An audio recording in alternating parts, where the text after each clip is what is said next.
رسوا کرنے کی پوری کوشش. اور جب ان سے کہا جاتا کہ لا تفسدوا فی الارض، زمین میں فساد برپا نہ کرو، قالوا انما نحن مصلحون، تو کہتے تھے ہم تو اصلاح کرنے والے ہیں. یہ چھوٹی سی اقلیت ہے، یہ ہمارے اوپر اپنا، یہ نبی کے ساتھیوں کو وہ کہتے تھے کہ چھوٹی سی اقلیت ہے اور اکثریت کے اوپر اپنی مرضی مسلط کرنا چاہتی ہے. لوگ ہمارے ساتھ ہیں، ساری طاقتیں ہماری، وسائل ہمارے پاس ہیں، طاقتیں ہمارے پاس ہیں، یہ کیوں اپنی مرضی کو ہمارے سروں پر مسلط کرنا چاہتے ہیں؟ تو وہ کہتے تھے نحن مصلحون. اللہ کہتا ہے الا انہم هم المفسدون، خبردار یہ فسادی ہیں لیکن ان کو اس بات کا شعور نہیں. تو انہوں نے 2 مرتبہ فساد، اللہ تعالیٰ نے کہا، ہم نے پہلے بتا دیا تھا کہ یہ 2 مرتبہ فساد کریں گے. ویسے تو ان کے بڑے فساد ہیں، اور مفسرین نے اس کے اوپر بہت بحثیں کی ہیں کہ انہوں نے کب اور کب فساد کی، اور یہ 2 بڑے فساد ان کے کون سے فساد ہیں. تو میرے عزیز دوستو، مفسرین میں سے ایک طبقے کی رائے ہے پہلا فساد اس وقت برپا ہوا جب انہوں نے حضرت زکریا علیہ السلام کو قتل کیا. خدا کے نبی تھے. ان کے جب کوئی قوم اپنے محسنوں کو قتل کر دے، یوں سمجھے کہ وہ قوم اب نہیں بچ کے رہ سکتی، جو اس کے خیر خواہ تھے، جو اس کی دنیا و آخرت کی بھلائی چاند، خدا کا نبی حضرت زکریا. اور دوسرا فساد اس وقت برپا ہوا جب انہوں نے حضرت عیسیٰ علیہ السلام کو قتل کرنے کی سازش کی، لیکن اللہ تعالیٰ نے حضرت عیسیٰ کو بچا لیا.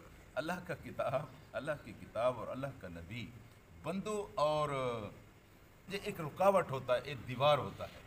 جب تک یہ کتاب موجود رہے اور اس کا احترام موجود رہے، خدا کے عذاب اور بندوں کے درمیان ایک دیوار، ایک پردہ ہوتا ہے. جب کوئی قوم اس پردے کو خود اپنے ہاتھوں سے گرا دے تو خدا کے عذاب اس کے اوپر حلال ہو جاتے ہیں، پھر اس کو کوئی تباہی اور بربادی سے بچا نہیں سکتا.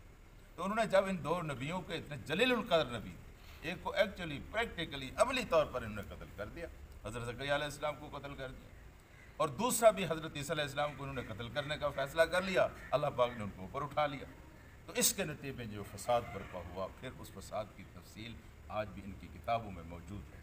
یقین فرمائیے ان تفصیلات کو پڑھ کر یوں لگتا ہے گویا پاکستان کی تصویر کشی کر دی کہ بدکاری عام تھی، بے حیائی عام تھی، طاقتور لوگ غریبوں کو لوٹ لیتے تھے، اور ہر قسم کی معاشی بددیان تھی، معاشرتی خیانتیں، یہ ساری کی ساری اس طرح موجود تھیں گویا ہم پاکستان کا احوال پڑھ رہے ہیں. اس طرح کی ساری عادتیں اور حرکتیں ان کے درمیان آ گئی تھیں، اور پھر اس قوم کو کوئی تباہی سے نہیں بچا سکا. یعنی ان کے احباب حل و عقد تو جیسے کہتے رہے کہ یہ منصوبہ بنائیں گے، یہ بجٹ بنائیں گے، وہاں سے وسائل لائیں گے، وہاں سے وسائل لائیں گے، مرض کی تشخیص ہی نہیں ہوئی. بیماری کوئی اور تھی، تشخیص کچھ اور کرتے رہے. اصل میں مرض یہ ہے کہ جب کوئی قوم اللہ کی کتاب کو چھوڑ دے، یہ سب سے بڑا مرض ہے. اس کے نتیجے میں پھر وہ قوم ہلاک ہو کر رہتی ہے. تو یہاں بھی اللہ پاک نے فرمایا کہ مرتین وَلَتَعْلُنَّ عُلُوًّا كَبِيرًا، اور تم بڑی سرکشی کا ارتکاب کرو گے، سرکشی کا، بغاوت کا ارتکاب کرو گے، حدوں کو پامال کر دو گے. ان ظالموں نے تو اس حد تک لے جا کر، یعنی اپنی بہنوں کے ساتھ، اپنی بیٹیوں کے ساتھ، اپنی بہوں کے ساتھ بدکاریاں کی.